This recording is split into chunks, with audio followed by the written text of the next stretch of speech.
Okay, let's get started.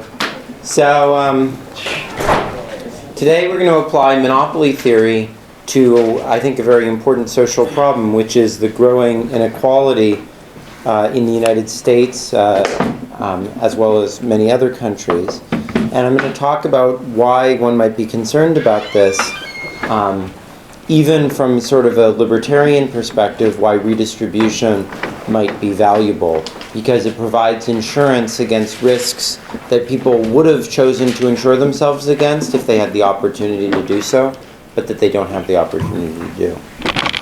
And I'll talk about, from that perspective, what optimal insurance should try to do, maximizing people's expected utilities, and that concave utility as a function of wealth means that the poor value a marginal dollar more than the rich do, and therefore that redistribution is valuable. And we'll talk about logarithmic utility as a good approximation to this. We'll then build a framework for analyzing optimal taxation, and we'll analyze two things in that context. First, the optimal linear or sort of average tax rate that people pay. So, in reality, tax schedules are like, you pay a certain rate on the first certain amount of income, more on the next certain amount, et cetera, et cetera. But you can think of the optimal linear tax as a measure of sort of what the average tax rate should be. And we'll calibrate that using a log logistic distribution of income, which is a reasonably good fit to the U.S. income distribution. Then we'll also talk about the optimal special surcharge for the rich. So I don't know if you guys remember, but a few years ago, Obama was talking about introducing an extra tax on people earning over $1 million. And we'll talk about what that should be. And we'll calibrate that using the fact that at the top end of the income spectrum, the distribution of incomes is roughly Pareto, like those fat-tailed distributions we talked about. And then we'll talk about evidence on labor supply elasticity, which is the other key parameter other than inequality in determining optimal redistribution. And then finally, I'll talk a little bit about an alternative theory of optimal income taxation that I've been developing with some co-authors recently. Okay, so income inequality can be measured in roughly three broad types of ways. One is income inequality at the very bottom of the distribution. The second is income inequality throughout the main part of the distribution. And the third is at the very top. So poverty measures inequality at the very bottom. And this is typically measured by the fraction of individuals who are below some line. So there's a global poverty line of $1 per day, but that's not really a reasonable or useful measure in the United States, where people are so much richer. So in the United States, there's also sort of a relative poverty line, which measures this inequality at the bottom.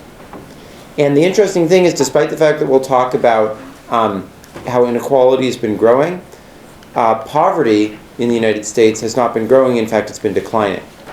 So inequality at the bottom end of the spectrum has not been growing. On the other hand, inequality in the mid-range is usually measured by the Gini coefficient, which is a measure of how far from perfect equality the economy is. And let me just show you what that looks like.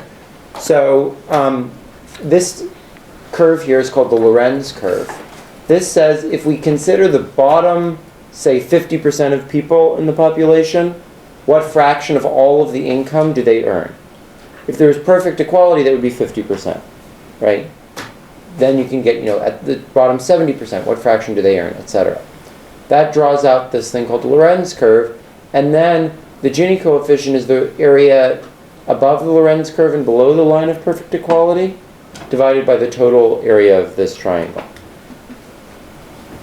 Yep? Has there been any research into what is the optimal level of inequality on any kind of measure? Yeah, there's a ton of stuff about that. There's a whole literature on whether inequality, or to what extent inequality might increase or decrease growth. One way of thinking about that is exactly what we're going to study today, which is how much redistribution should you do? But, the question when you say optimal is optimal with respect to what intervention? You know what I mean? Because, how would one change inequality? Well, one way you could do it is by taxing and redistributing. Another way you could do it is by killing off all the poor people. Another way you could do it is by not killing off all the poor people, but stopping any poor people from having children. So, I mean, there are many different interventions, and to really talk about the optimal extent of inequality, you need to say optimal with respect to, like, what particular policy intervention that could change it. So, yeah, Evan. I guess a related question is, why is it that when you're measuring this, so when you do your gain coefficient, it's with respect to perfect equality, so why is it necessarily that as opposed to some level of inequality? Well, because it's just trying to measure how much inequality there is. It's not attempting to say what it should be. It's just measuring the degree of inequality. So it's a purely positive measure, not a normative measure. Okay, so the second, the last measure is top income shares. So this is what part of income do the richest people take. So you might ask, what fraction does the top 10% take of all income, top 1%? And this measures inequality at the very high end of the spectrum as well. So this has been growing radically in recent years in the United States. And it's mostly at the very, very top. So this shows over the years what fraction of national income is accruing to the top 1%, the top 5 to 1%, and the top 10 to 5%. And as you'll notice, there's been a little bit of increase in the top 5 to 1%, hardly any increase in the top 10 to 5%, and the top 1% has just skyrocketed. But in other countries, that's not true. So if you look at the top 1% share in France, it's come down and stayed down. In Japan, it's come down and stayed down, etc. Okay. And if you look at inequality at a global scale, the only part of it that's been increasing is the number of people that are super rich, whereas overall Gini coefficient has increased a little bit, but not very much, especially not in recent years. And the fraction super rich that are coming from the United States is actually not increased because there come to be a lot more super rich people in other countries.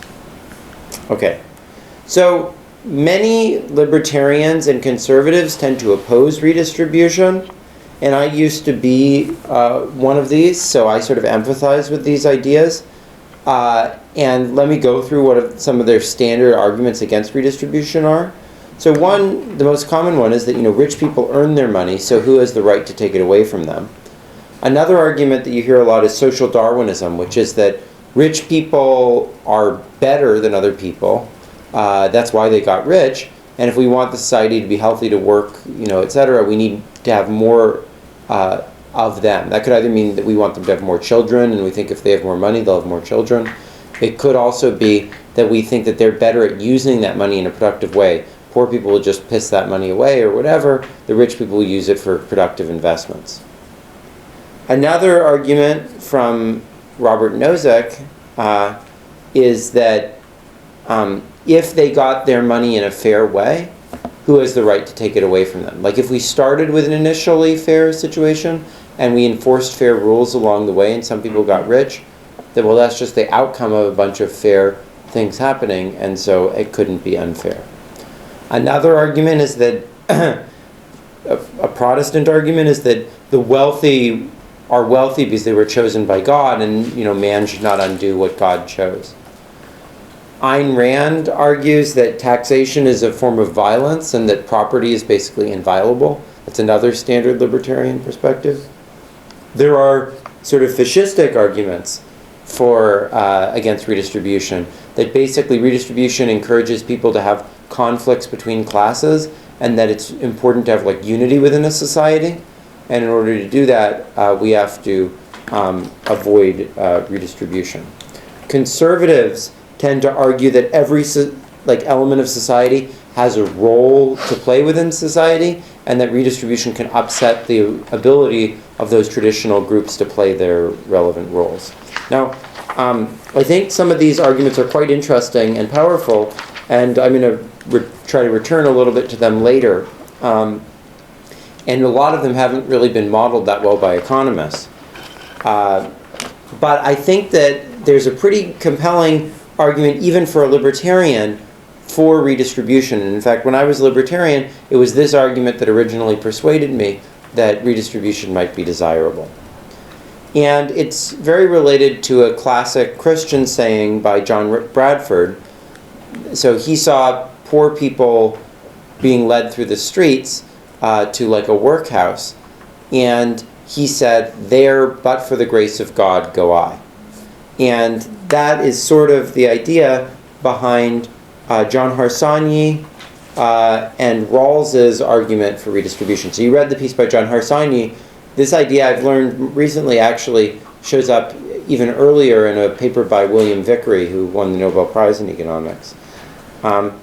And they gave sort of a libertarian or choice-based approach to why we should have redistribution. And can anyone tell me what the basic idea of that is? Yeah, Adam. Well, pretty much because people are too young in that situation to like make a decision about like insurance. Yeah. But because people are usually risk averse, they would choose in that situation to lower their income in like the wealthy state and raise it in the poor state as a form of insurance. So the government should do that redistribution because they obviously can't. Yeah. So the idea is, people almost always seek insurance against bad things that might happen to them, major risks in their life like medical insurance, auto insurance, etc. And the reason is because money is worth more to you when you have a lot of it than when you don't have as much of it. And one of the biggest risks you face in life is what position you're going to end up in. Are you going to be a brilliant person who makes a lot of money, or are you going to be a poor person who makes a lot less money, right? Which parents will you have? Will you have good parents, or will you have crappy parents who don't take good care of you? What country or town are you born into, etc. And people can't buy insurance against these things because they're too young or not even born yet. And therefore the government should act as an insurance agent, giving people the insurance that they would have chosen to get had they been able to choose to do so. And that's exactly what redistributive spending does. So this advocates the idea that we should implement the policy that people would have chosen behind the veil of ignorance about who they are within society. Another way of putting it is Adam Smith. So rather than the veil of ignorance, he said, imagine you were an impartial outsider looking at people. What would you think of as the distribution that you would choose? Yeah, Tanner. So about what John Rawls said about this, his whole thing of the max-min principle, which is related. That's an extreme version of this. And I think it's not a very plausible version of this or very consistent with his own logic, because behind the veil of ignorance, why would people suddenly have this max-min preference rather than the risk preferences we see them actually having in the world, which are not completely max-min? Yeah, that's basically exactly what I was going to ask. Yeah. About why. Yeah, so I don't find Rawls's version of this very compelling. I find the Vickery and Harsanyi versions much more compelling. Yeah, Maury. Wouldn't this justification have, in itself, moral hazard problems? Well, but the thing is, we didn't say that necessarily means that you should redistribute everything, because there might be consequences if I redistribute that I'll work less hard. That's the reason why we don't give perfect insurance to people, because we want to retain some incentive that they try to avoid the bad events, right? So the idea is we wouldn't just perfectly redistribute. Yeah, and that's what the rest of the class is going to be about, is the trade-off between insurance versus incentives. Okay. Yeah, what's up, Dave? Wouldn't people who are highly talented, even before the veil of, even with the veil of ignorance, and even before knowing their position in life, if they're innately talented, say that there is. Well, but maybe their talent, you can step back to a step before they know what their talent is. That's sort of the idea. I mean, I don't know if you think you can step back to such a state. Yeah. And in fact, that's a big debate. Whether there are things which even behind the veil of ignorance you already know about yourself. But, Because, in a way, that's the classic argument against redistribution, right? Because some people, I don't necessarily believe this, but some people believe, people who are innately talented rise to the top, And so if they're innately Yeah, so I mean, if you basically believe that there are certain things like that it's just that certain types of people have more than other types of people because, like say, even behind, there's no situation in which they didn't know that noble soulness that they had, right? And in some sense, that's like the Protestant idea as well, right? It's the idea that like certain people are sort of chosen by God to be more talented. So if you believe that, then you wouldn't want this. And in fact, I think a really interesting research program that hasn't really been worked out in economics is like what would optimal taxes be in a world where there's some properties that we don't want to redistribute and others that we do. So like, for example, when like there's a ugly person, we don't usually say, oh, it's so unlucky for them that they were ugly, right? Whereas when there's a beautiful person that gets hit by a car and now is ugly, we say it was so unlucky that such a beautiful person ended up ugly, right? So people might approach some things as more like about luck and some things more about what you deserve or what you've earned. Yeah, Austin. Not strictly econ, but is there any like political science research into the decline of religion in Europe and trying to connect that to the rise of redistribution? So I feel like that. Yes, there definitely has been. I don't know it that well, but I could definitely direct you to somebody who would know it. I have a friend who like knows the redistributive literature like better than anybody in political science. So, yeah, right. This is like still like ultimately like a philosophical sort of judgment, right? Yeah, I mean, lots of things that we build our theories up from are philosophical judgments. Pretty much everything is, because in the end, you can only deductively bring things back to some fundamental principles that you just have to accept on faith. So, okay, so this perspective would say that we should try to maximize average utility, and that's called utilitarianism. Jeremy Bentham described it as trying to create the greatest good for the greatest number of people. And usually the way that we model this is that people have some utility that depends on income plus some value that they get from everything else like leisure, their identity, enjoyable work, etc. So for utilitarian, social welfare is the sum of all these individual welfares. And people are weighted equally because you don't know which individual you're going to be. You're equally likely to be any of them. So from this perspective, inequality is just another form of inefficiency. It's an inefficiency from the failure to provide insurance. Because the rich don't value money as much as the poor do.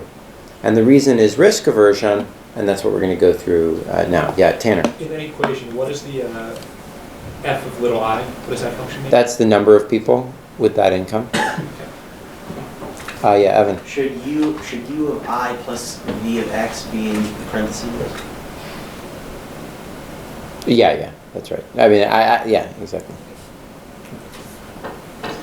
Yeah, Adam? So in this equation like that, redistribution isn't solely like monetary based. Like someone finds work more enjoyable, then they might have like redistribute less income to them because they get utility from other areas. Or? Yeah, so that's actually a really good question. So this is really assuming that everyone has the same utility function over income. Mm-hmm. And if that's true, then this is going to be the right formulation. But we'll talk a little bit, I think, at the end of the class about a model where people could vary both in terms of how much they like money versus other things and how talented they are, right? And depending on whether you think you should redistribute that or how you should think you should redistribute that, that could affect. So a lot of people think that there's like a basic principle that we should redistribute differences in ability, but we shouldn't redistribute the fact that like one person likes to work harder than another person does, or like cares more about money than another person does. So, yeah, Tanner. Doesn't this assume that utility is cardinal, not ordinal? Well, but I think that people view it that way because they have to make, like, when people buy insurance, they're saying that money is worth more to them when they're poor than when they're rich, right? And if you want to say, like, what would be my value for being various different people in the world, you have to have some cardinalization of your utility for that. So like when you think about choice over uncertainty, that has to create a cardinalization of utility. Okay, so utility is assumed to be concave in income, and the idea behind this is risk aversion. Roughly, you start, as you get more money, running out of good uses of that money. So like when you're poor, money is great because it allows you to buy like a house that doesn't fall down and food that you need and basic health care. As you start getting richer, what do you do with all the money? I guess you can have like, Justin Bieber come and sing for your daughter or whatever, but maybe that's not as valuable per dollar as the other things, right? Okay, now if you don't believe in risk aversion, let me give you a little example that hopefully will persuade you to believe in risk aversion. Okay, so imagine that we flip a coin, and you get $2 if it comes up heads, and if it comes up tails, and if it comes up heads, you flip it again. If it comes up tails, you get $4, and if it comes up heads, you flip it again, etc., etc., etc., doubling each time, right? So, Austin, how much would you be willing to pay in order for me to offer you this bet? If you flip a coin, can you explain that here? Okay, I flip a coin. If it comes up tails, you get $2. If it comes up heads, you get to flip again. If it comes up tails, you get $4. If it comes up heads, you flip it again. If it comes up tails, you get $8, yeah, etc. Let's see here. It would be, the value would be the sum of 2 to the n times 1 over 2 to the n. So $2. Is that the sum of Hold on. 2 to the n over 1? What's the sum from I equals 1 to infinity of 2 to the I times 1 over 2 to the I? 2 to the I times 1 over 2 to the I. What is 2 to the I over 1 times 1 over 2 to the I? 2 to the I over 2 to the I, Yeah, what's that? which is 1. 1. So it's the sum of 1 plus 1 plus 1 plus 1 plus 1 plus 1 plus 1 infinitely. So how much would you personally be willing to pay in order to get me to do this? I feel like there's some income that's there. Yeah, maybe. Yeah, what would you be willing to pay for this? I'll put it $100. $100. Is anyone here willing to pay more than $100? Raise your hand. Is anyone here willing to pay more than $200? More than $1,000? More than $10,000? No, I didn't think so. Okay, so clearly you guys are not. Okay, how much would a risk-neutral person be willing to pay for this? Yeah, so Like an infinite amount, because the Yeah. expected utility, the expected payouts. exactly. Isn't this... What? No, sorry. What were you gonna say, I Austin? was just thinking, this kind of reminds me of like a physics question where like theoretically the tails are infinite, but just because of like quantization it's a practical limit. It seems like you've got a similar thing. No, but I mean, I could give you things that like didn't literally sum to an infinite amount, but sum to something enormous, and you still wouldn't be willing to pay, That's- a very large amount for it. Okay. Yeah, Mike. So every time it lands heads, you get to flip again. Yeah. So why wouldn't anybody pay $10,000 for this? Because you keep getting larger payouts, and then you know that it's going to come up tails like infinitely many times, right? If Yeah, but you only get to do it once. Oh, okay. So, Yeah, Rishi. so I mean, in this scenario, it's possible you flip it once, once you paid $10,000 for it, you flip it once, it lands tails, and you get 2 bucks. Yeah. Okay. So you could lose You like could lose 990. All right. 9,000, Or 9,000. yeah. Okay. Okay, so apparently you guys are not risk neutral, right? And it's hard to imagine any reasonable person paying all that much for this thing, right? And so therefore it seems reasonable to think that people are risk averse. So imagine the people at log utility, you could just go through and compute how much people are willing to pay for this. Starting from 0, they should be willing to pay the log of all these things, which is, rather than doubling it, it's only adding a constant, so it would die off exponentially, and you would be willing to pay very little for this. Yeah. Doesn't Philip. it depend on how much income you're currently at, potentially? It does. Yeah, so the more income you're currently at, the more you should be willing to pay for this. For sure. Yeah, right. So, like even a gambler, or like somebody who's considered risk-loving, Yeah. they wouldn't like.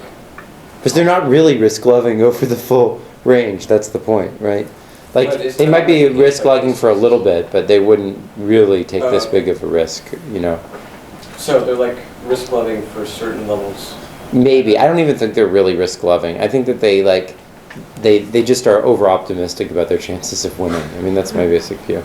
Yeah, Tanner. Well, I actually once had a guy who trades derivatives for JP Morgan say that he would want to bet on coin flips if he could, like in his job. Well, of course that's true, because he's betting with the government's money. And personally, like each loves to gamble. That's what he would do. I don't believe it. Maybe it's because he's used to something with a much lower expected return. No, I think that he's saying that, like, with the company's money, he would want to do that. Because then in the end, like, you know, if it loses a lot of money, the worst thing that happens is he gets fired. And if he makes a lot of money, he gets 30% of that. He was talking about this in conjunction with his like gambling habits. So like Yeah. his personal gambling habit. I think he would do it for both times. Both. But I certainly wouldn't do it for, like, this much, you know? No, but for some measure he was risk loving. Yeah, maybe. Yeah, Adam. Well, isn't it possible to be like purely risk averse and be a gambler? You just also derive like utility from like the adrenaline or whatever. Maybe, yeah. I mean, I think that it's mostly that people, like, misestimate the chance that they are going to win. Or they trick themselves into thinking that. Yeah. Okay. So, risk aversion alone therefore gives some motive for redistribution, but if we're more specific about the form of utility, we can get a much more useful measure. And luckily, there's some pretty powerful evidence about this, the same way there was for Zipf's law. In particular, a lot of evidence points us to the view that people's utility is roughly logarithmic, which is kind of amazing because this form for utility was first proposed in the 17th century. And basically nothing we've done since then has convinced us that there's any better approximation to people's utility since then. And this is super intuitive to think about. It basically says that the value of a certain percentage increase in your income is constant no matter what income you're at.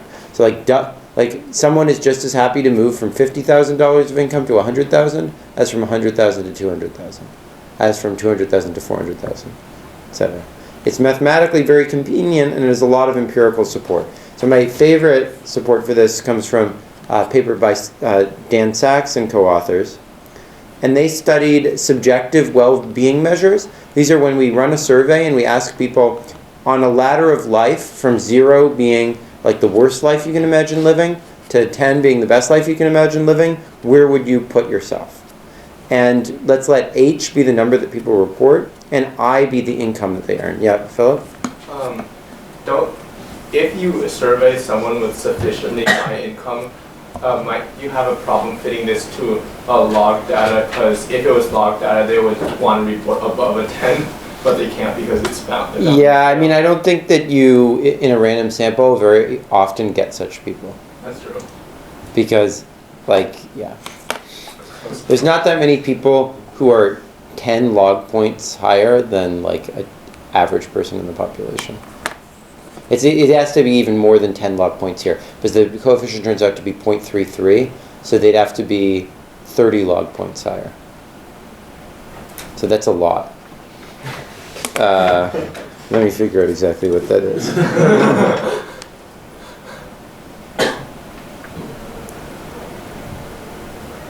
But still, isn't that kind of like a somewhat flawed measurement? Well, hold on one second, let me just figure this out. E to the 30 times, let's say that someone who's at 1 is at 1, right? So, yeah, you can't even tell me what that is. It's some, like, ungodly large number. It's about 10 to the 15. It's on the order of about 10 to the 15, right? Because E is approximately the square root of 10, so it's something like that. Yeah, that's like trillions of dollars, right? So, okay. 1.07 times 10 to the 13th. What's 10 to the 13th? So we take 3 off of that to get 1,000, 3 off of that, 9 off of that gets us to billions, right? Take another 3 off, that gets us to trillions. So that's like tens or hundreds of trillions of dollars or something. So yeah, you're not going to get someone like that in a random sample.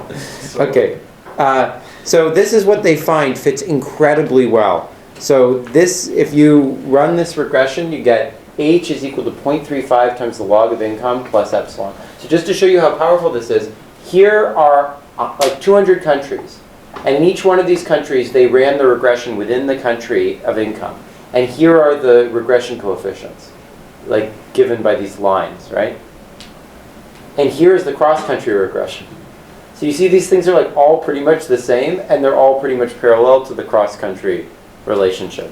So I think that shows pretty compelling evidence that basically logarithmic income does a good job of explaining, yeah, right. But doesn't like this sort of measure your well-being like run into the same problems like a contingent valuation survey? You would think so, wouldn't you? But I think the data speaks louder than the theory. I mean, like the fact that that this does such a good job explaining the data, I think answers a lot of the objections that you could have to it. But what if like everybody has the same sort of biases? Like, but then why does it line up so perfectly with the logarithm of their income?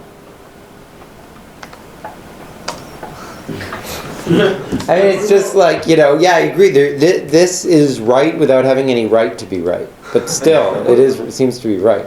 Yeah, Austin. What about like relative income effects? Exactly, that's what you would think. If it was relative income effects, then you would expect the relationship cross countries to be much flatter than the relationship within countries. Because the rich countries everyone would have a higher baseline and you wouldn't expect them to be any happier. But that's not what happens. Yeah. Is there any data on risk preferences that also support? Yes, there's like a ton of data. There's a nice paper by Raj Chetty that looks at like 10 different ways of measuring risk aversion. They all line up really well with logarithmic utility. Okay, so all those things together mean that I think, especially given that it's so convenient, we can just run with logarithmic utility. Okay, so designing an optimal tax system involves a wide range of issues. You have to decide what you're going to tax. Is it going to be income, consumption, capital? How do we redistribute the money that's collected? What deductions do we give people, and what is the base for the taxes? Do we give just uniform deductions, or do we give them targeted to particular groups for doing particular things? Do we have inheritance taxes? How do we tax different generations? How many brackets do we have, and where, at what income thresholds, what rate do we have over each of these brackets? We have to make decisions about the administrative process, what government programs to spend the money on, to give subsidies maybe over some range just for people getting into the workforce at all. So these are really important issues, but today we're only going to focus on two of them that have been sort of very important to economics as well as in the news. One is how high should overall tax rates be, and how flat or progressive should things be on the super rich? Should we have like a higher rate on the super rich than on the rest of the population or not? Okay, so if the poor value money more than the rich do, why should we not just redistribute everything until we have perfect equality? Can someone? Yeah, Julian. Because then nobody would have any incentive to work, because they could just do no work, and then you're still getting the same amount of money. Exactly. Because if you tax people more, they have less marginal incentive to work. So in particular, beyond some point, more taxes are counterproductive because you'll actually raise less total revenue. And this is called the equity efficiency trade-off, or the insurance incentives trade-off. And the basic goal in this problem is to maximize average utility, given that we can only use, let's say, a simple instrument. We have like a linear tax on everyone's income, and then we redistribute that back to people, and then maybe we have the surcharge on the rich. And that raising taxes causes less work because people substitute down to doing less work. And all revenue is given back lump sum to everyone. Now, to keep things simple, we're going to ignore income effects, because a lot of research has shown that those aren't all that important to determining this problem. We can incorporate them, of course, but the formulas get messier, and it doesn't make much of a difference, right? So in that case, all the reduction comes from what's called the labor supply elasticity, which is the percent fall in work when your wages fall by 1%. And let's say that people who are currently earning income I have an average labor supply elasticity of epsilon bar. Okay. Now, people's income after we have taxes and transfers are going to be, they'll get 1 minus the tax rate times their income plus the tax rate times the average income, because we're going to redistribute that average income that we tax away back to people lump sum. Okay. So the post-tax wage that people earn is 1 minus the tax rate times their wage, right?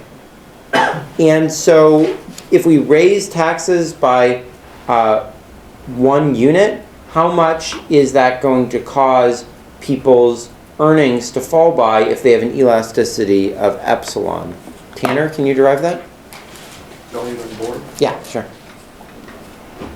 So remember that the labor supply elasticity was the elasticity of like how much your income changed when your wage changed by 1%.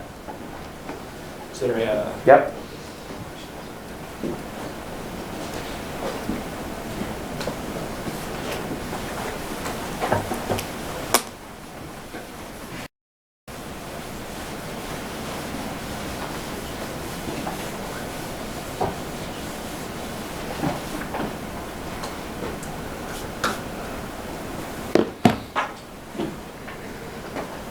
Post-tax wage is that.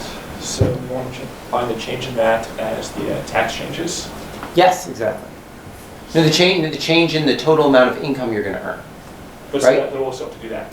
Yeah, so we'll have to figure out how much this changes. I mean, how much the elasticity changes. Yeah, and then the elasticity will do the rest for us. Yeah. Okay.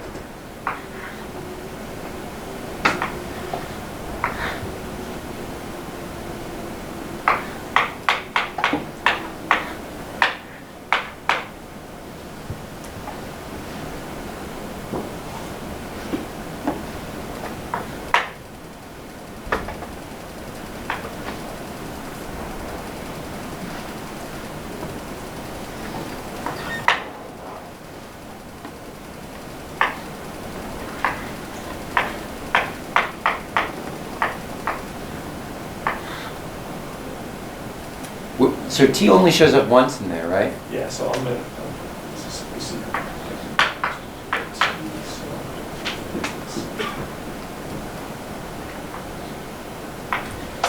Yeah, that's it. Just that. And then you need to multiply, so to get that, turn that into an okay, so then the elasticity says if you take that number and you divide it by the current wage, which is W times 1 minus T, then you can multiply it by the elasticity, and then, yeah, and that should give you how much the income, by what percentage the amount that people work changes. So it's just this. Yeah, exactly. So when we raise the income, when we raise taxes, the amount that people work will fall by the labor supply elasticity averaged at that income tax level times 1 minus divided by 1 minus the tax rate. Okay, and this is the income-weighted average elasticity of labor supply. And imagine that there is a density of people over different incomes of f of I. So like that's the number of people earning a given income. That's what we were talking about before. Again, we're going to ignore income effects. So then total welfare, remember, is going to be the integral over the incomes of the logarithm of the income, right? Now, each individual, by the envelope theorem, the only cost to them of taxing them is the amount of money that they lose, times whatever their marginal valuation of that money is, because any amount that they go into working, into reducing the amount of work, right, they're choosing the optimal amount of work given the tax rate, right? So we can now take the derivative of this, and what do we get? Well, derivative of the logarithm is 1 over the inside, right? Times the number of people at that income. And then what happens to my income by the envelope theorem I can hold fixed, but the average income is going to change because other people are going to work less when we tax more, right? And what's that going to change by? Well, I'm going to raise this by 1 because I'm collecting more taxes. And then I'm going to reduce it by the amount of taxes times however much the income changes, which is the elasticity times 1 minus the tax rate. And then these people also lose directly by the envelope theorem their income.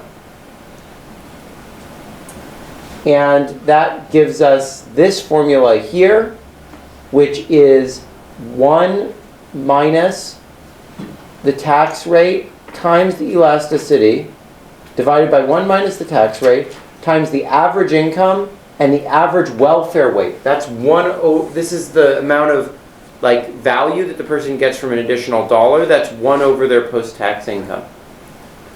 Minus the average value of the product of income and the welfare weight, right? Now, I'm going to define a variable sigma, which is going to be the negative covariance of income divided by average income with welfare weight divided by average welfare weight. Now, why should this be a negative number? Well, the richer someone is, the less they value an additional dollar. And this is sort of a measure of inequality. Why? Because if everyone had the same income, there would be no covariance there, right? The more covariance there is there, the more inequality there is, right? The more that people's income are moving around, and therefore the more their welfare weights are moving around. Now, obviously, if we have higher taxes, that's reducing inequality and leading to less variation in the welfare weights, and therefore less negative covariance with income. Yes, Suel? Can you explain why you define welfare weight as 1 over the income? Because that's the marginal utility that someone gets from an additional unit of dollar, and that's therefore the weight the society should place on them getting an additional dollar. So if everybody has the same log function, then isn't the covariance always going to be the same? No, because it depends on the degree of inequality, right? Because the thing is that if someone has higher income, then their weight is going to be lower because they value money less, right? And if you make things more equal by having higher tax rates, then these are going to be closer to being equal, and there will be less covariance there. Okay. So, optimization then is going to be that 1 minus t average elasticity over 1 minus t is equal to this covariance. And so we can just solve out that the optimal tax rate is going to be equal to this measure of inequality, which depends on the tax rate, divided by the average elasticity times this measure of inequality, which depends on the tax rate. Okay. So the tax is going to be increasing in sigma and decreasing in epsilon. And how does that capture the trade-off between equity and efficiency? Can someone explain that? Yeah, John. The sigma, if it's increasing, that means the equity is increasing along with the variance, right? Sorry? Say that again? It's becoming more equitable because the sigma is increasing, right? Well, so sigma is a measure of inequality, right? Sorry, so it's becoming more inequitable. Uh-huh. So, so what this is saying is that the bigger sigma is, the bigger the optimal tax rate should be. Yeah. And the bigger epsilon is, the lower the optimal tax rate should be. So how does that reflect this logic we were discussing before, that Julian was pointing out, of the trade-off between trying to get greater equality and greater efficiency? So if sigma is greater, that means the tax rate should be greater, but at the same time that means Because why? Why should it be greater? Because covariance is Well, no, I agree, but why intuitively? How does that correspond to the intuitive logic we were talking about before, about the trade-off between equality and efficiency? Anybody else? Yeah. Bharat? So as the elasticity increases, the tax rate should be lower because if the elasticity is higher, that means people are more responsive to a higher tax rate and will work less. Yes. And therefore there's more efficiency cost because of the moral hazard issues, right? Yeah. And what about sigma? Why, when that's higher, should there be higher tax? Because in that case, if sigma's higher, there's more inequality. Yeah. So a higher tax is necessary to redistribute that because of poor value. Exactly. Exactly. Okay, so this is a simple formalization of the equity efficiency trade-off. And if sigma is getting very, very large except near t equals 1, then we're going to want a tax rate of 1. Or if the elasticity goes to 0, we're going to want a tax rate of 1, and vice versa. So the more inequality there is and the less elasticity is, the higher the optimal tax rate is. Okay. So that average tax rate covers like the tax that is going to be faced by most Americans or most people in a given country. But Obama has, now not that recently, called for a surcharge on the super rich. And when taxing the super rich, the amount of money that they lose as a result of that tax doesn't matter that much. To see that, notice that 1 over $1 million is only about 1/20th of 1 over the median income in the United States. And so therefore, like, the marginal value of an additional dollar for the rich people is hardly anything compared to for a typical person, right? And so a simple way to think about this is that we should just try to maximize revenues on the wealthy, right? So imagine that we had a tax rate for those earning over $1 million, which we called T sub 10 to the 6th. And let's let I bar sub 10 to the 6th be the average income of those who are earning over $1 million, right? Now if we raise this tax rate, that's going to cause two effects. Can someone describe to me what those two effects will be? Yeah, Philip. We are going to have a higher tax take mechanically because we are we're taxing more heavily, but they are going to respond by working less, and that's going to have an opposite effect. Exactly. So there's a mechanical increase in the revenue that we earn, which is that for every dollar that these people earn over $1 million, we'll get $1 more in tax revenue. But also, there will be, for everyone earning an income above this, their incomes will fall by this amount, which will reduce the taxes that we get by this amount. Yeah, Evan. How is this? So when you say that the increase in revenue from I by I minus 10/6, does that mean that you're taking every dollar? No, it's only, we don't get money that's below $1 million that these people earn, right? Because the tax rate's only charged above $1 million. Okay. So it's a marginal tax rate above $1 million. Okay. Oh, so you're just saying that we get T times I minus 10. Well, we're changing T, right? So we get for every unit change in T this much from each person. Yeah, Rishi. E bar over 1 minus T was what Tanner derived, right? That's the percent change. Yeah, exactly. Anybody else? Okay. So the total effect on revenue is therefore, well, we get I minus 10 to the 6th times 1 minus this reduction in taxes from the effect we talked about. And the optimal tax is going to equate this to 0 on average for people above $1 million. And this was the formula derived by Emmanuel Saez in 2001. So if we take averages, we just can put bars over all this stuff, right? Where, again, E bar sub 10 to the 6 is the average income weighted elasticity of people earning an income above $1 million. And I bar 10 to the 6th, again, is the average income of those who are earning over $1 million. Okay, so now let's define alpha to be I bar sub 10 to the 6th divided by I bar sub 10 to the 6th minus 10 to the 6th. So that's the average income that people earning above $1 million are doing, divided by, on average, how much more than $1 million are they earning. Okay, so by the same logic as before, What are we going to get as the optimal tax formula? Adam, could you derive that? On board? Yeah, sure.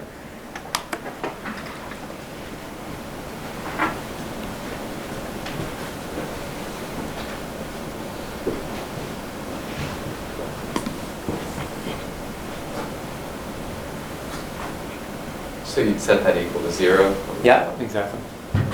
And then try to use that alpha thing that I defined.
Yeah, so you've got to get all the t's on one side so you can divide through and solve for it, right? Yeah, so then just divide by the... Oh, you've got another one on that side too, right? So I actually don't think you did a very good job isolating it there. Yeah. Forgot about that too. So...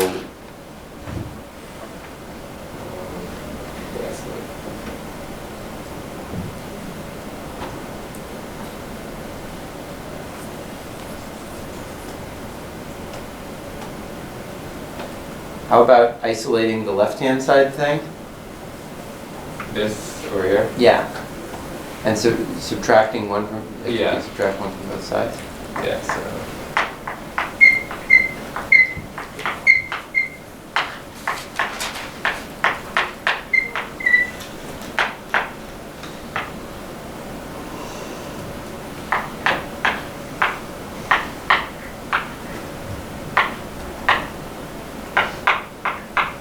Okay, now before you do anything else, try turning the right-hand side into something that's related to something I have on the board. So this equals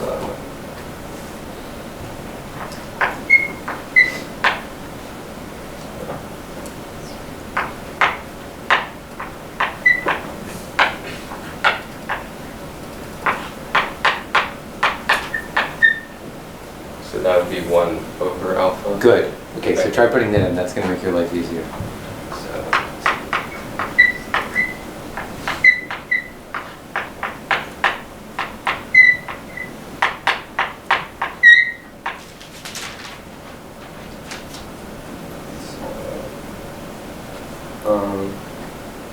now you need to isolate t sub 10 to the 6th.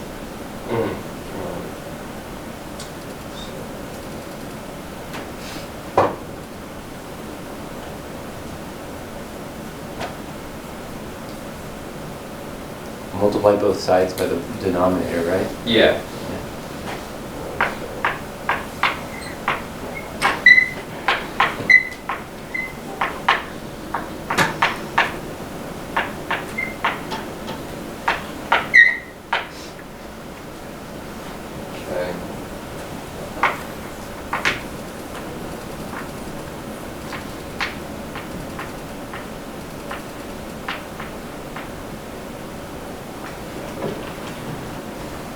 Plus 1, yeah, times t. What is that? Okay, try doing it this way. Try just bringing the other t to the other side of the equation. So you'll have t to times 10 to the 6th times epsilon plus 1 over alpha is equal to 1 over alpha. What did you say again? Try bringing the t term, t over alpha, to that side of the equation, and factoring out the t to the sub 10 to the 6th. So bring this one Yeah, to the side? and then factor out the t sub 10 to the 6th on the left.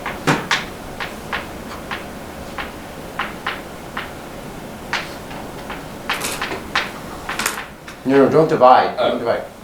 Okay, just bring this over, and then factor out t times 10 to the 6th, so that you can then divide it through. So just set equals 0 then?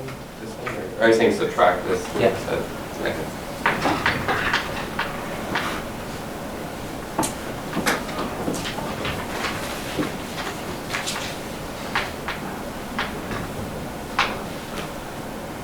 Yeah, plus 1 over that.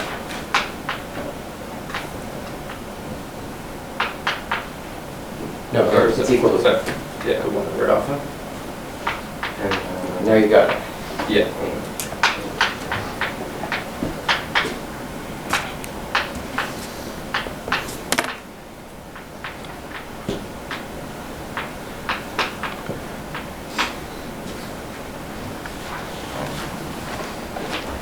Okay, nicely done, Adam. So, that's what Adam got.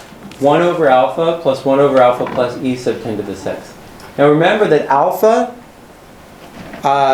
where did we use alpha before? Well, it turns out that this thing up here is equal exactly to the Pareto coefficient of the upper tail of the income distribution. So what this says is that the lower is alpha, right? The higher should be taxes. And the higher is the elasticity, the lower should be taxes, right? In particular, if 1 over alpha is greater than our other measure of inequality, then we're going to tend to make taxes more progressive. That is, the rate at the top should be higher than it is throughout. And it will tend to be more progressive if the rich have lower elasticity than most Americans do. Right? So those are the conditions under which things are progressive. Okay. So to get a sense for sigma, let's first assume that the distribution of income is log logistic. That means that it takes this form. Turns out then that beta is equal to 1 over the Gini coefficient, which is about 0.45 in the United States. And the mean income turns out to be equal to this, which mean income is about 46,000 in the US. And that gives us that the alpha coefficient, sorry, this is a little bit confusing. This is the alpha for the log logistic distribution, not the alpha for the upper tail of the income distribution, is that. And so then you get that sigma as a function of t looks approximately like this. So if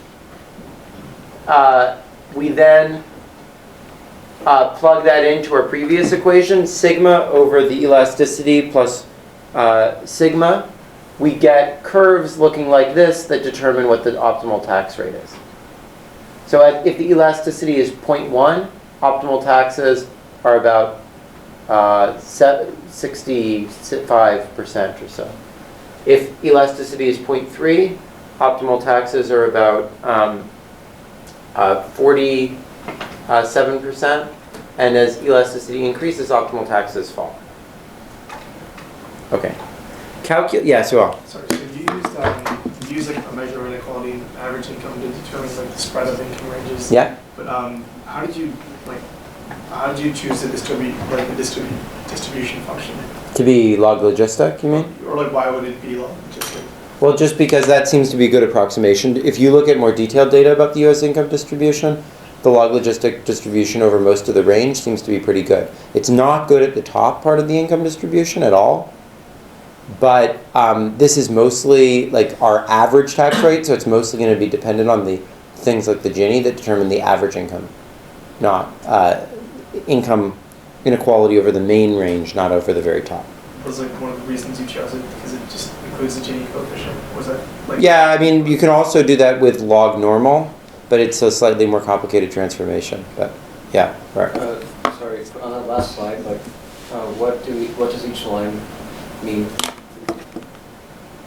So each of these curves represents sigma of t divided by the elasticity plus sigma of t, which was what we said was the right-hand side of the optimal tax formula. So, and the left-hand side is the tax rate, so we just intersect this with the 45-degree line to get the optimal taxes. Okay. Calculating alpha is even easier. So the upper part of the income distribution has a Pareto tail, which let's say is equal to 1.5, though it's somewhere between 1.5 and 3. If you then just go through and calculate what I bar is under a Pareto distribution,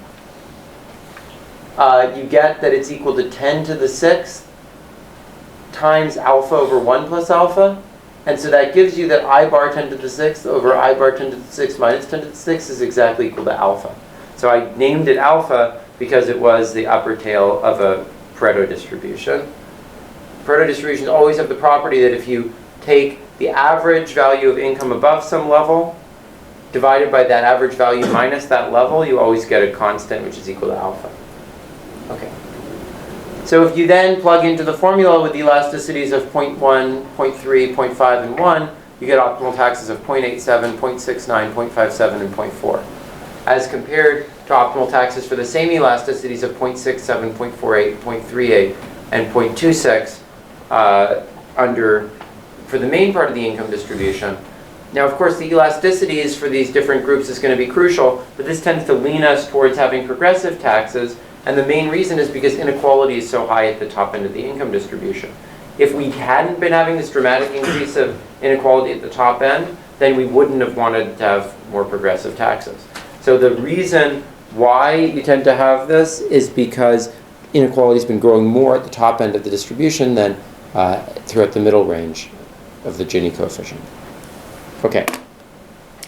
Now, Adam. I just have a question. So is this pretty much like, with the look of the elasticity and the effect, is this pretty much just like a static view of taxes, like not the effect of like the decreased productivity over time? Well, okay, remember that when we talked about static models, we can have short-run static models and long-run static models. So the issue is not really about whether it's static, it's about how long-term you're thinking about things. And that's what I'm about to bring in. So almost all the evidence that we have about the effects of taxes is based on short-run changes, right? And this can either bias things upward or downward. So a really short-run change might lead people to work less, but they might just work more the next year. Or more importantly, they might like manipulate their taxes to make it look like they had less income this year and then that it came in the next year, right? To take advantage of the lower taxes. But on the other hand, as you're pointing out, Adam, there might be longer-term things that higher taxes do. For example, it might change the types of careers people do. It might change whether people get a good education in order to get a higher-paying job. It might change whether people go into the labor force at all until they get older.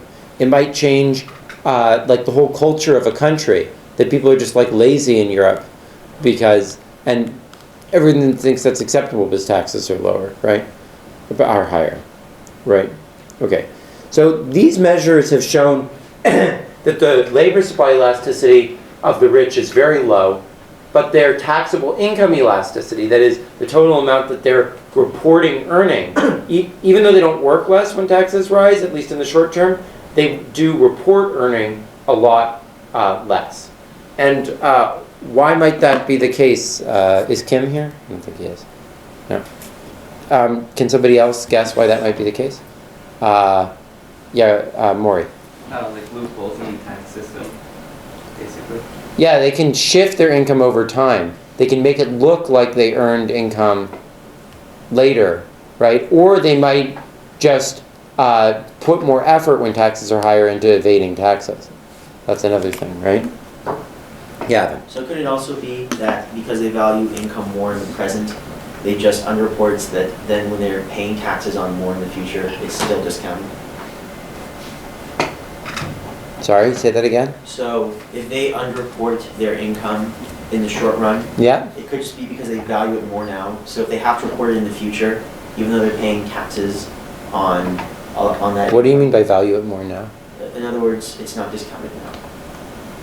Yeah, I mean, but that's why they're substituting. They're like making it look like they earn the income later. in order to try to pay less taxes, right? Yeah. Isn't that, weren't you asking me why? Well, no, but I mean, of course, the reason why they're doing that is to pay less taxes, right? Yeah. So, you know, so I think a lot of people think the right number here is at highest about 0.3 and maybe closer to 0.1. On the other hand, on the middle class, labor supply elasticity seems to be a bit higher because more middle class people tend to, say, for example, women in the labor force might stay at home if the taxes get higher.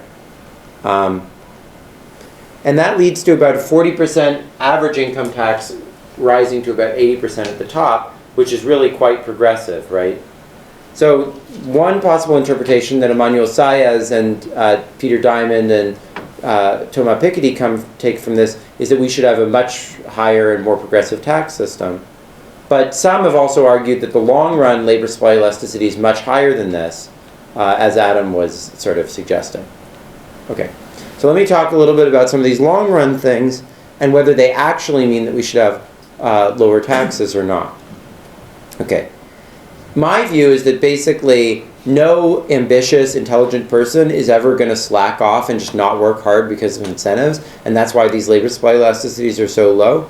But on the other hand, the choice of the career that you go into is very affected by incentives. So for example, in the 1950s, there used to be a large number of people going into academia, government, and engineering. And today, almost everybody goes into finance, right, from top schools, right? And I think an important reason is that the relative wage that you earn in finance over a lifetime is about 3 or 4 times higher now relative to those other professions than it was in the 1950s. And so that increased by about 3 or 4 times those relative wages. But in response, the relative proportions of people going into finance compared to those other things changed by about 10 times. So that suggests a giant elasticity, right? And so under the standard theory, that would say giant elasticity, we should have low taxes. Because if we don't have low taxes, everyone's going to waste society's money by becoming academics, government. You know, all these people who could be so productive being in finance are instead going to do all these low productivity professions like engineering, academia, and government, right? So the question is, do you really believe that logic? You know, would the world really be better if we had lower taxes so that everyone went into finance? Perhaps, you know, maybe professions get paid something that's not exactly the same as their social value, right?